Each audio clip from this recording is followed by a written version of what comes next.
एक महिला बहुत ही धार्मिक थी और उसने नामदान भी लिया हुआ था और बहुत ज़्यादा भजन सिमरन और सेवा भी करती थी।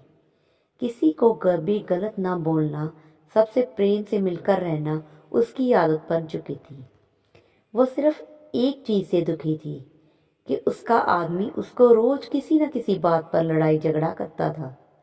उस आदमी ने उसे कई बार इतना मारा कि उसकी हड्डी भी टूट गई थी, लेकिन उस आदमी का रोज का काम था झगड़ा करना।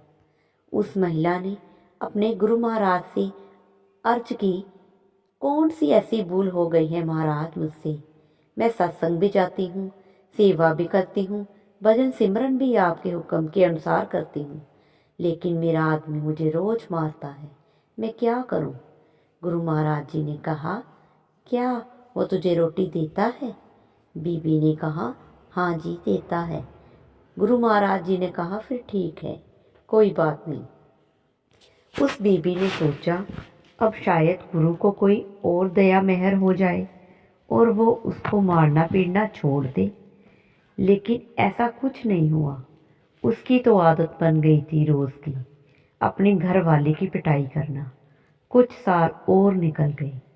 उसने फिर महाराज जी से कहा कि मेरा आदमी मुझे रोज पीटता है, मेरा कसूर क्या है? गुरु महाराज जी ने फिर कहा, क्या वो तुझे रोटी देता है?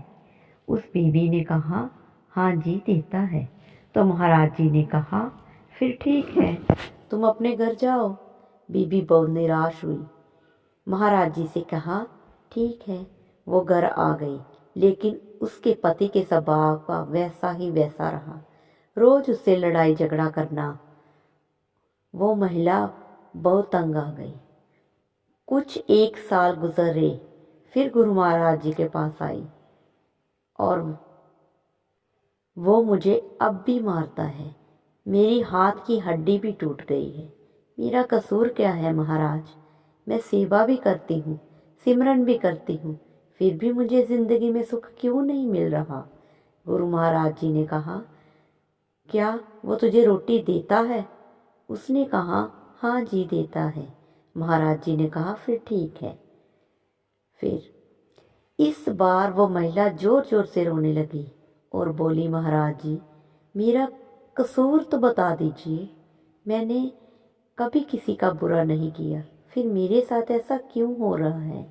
महाराज कुछ देर शांत हुए और फिर बोले, तेरा पति तेरे पिछले जन्म का तेरा बेटा था।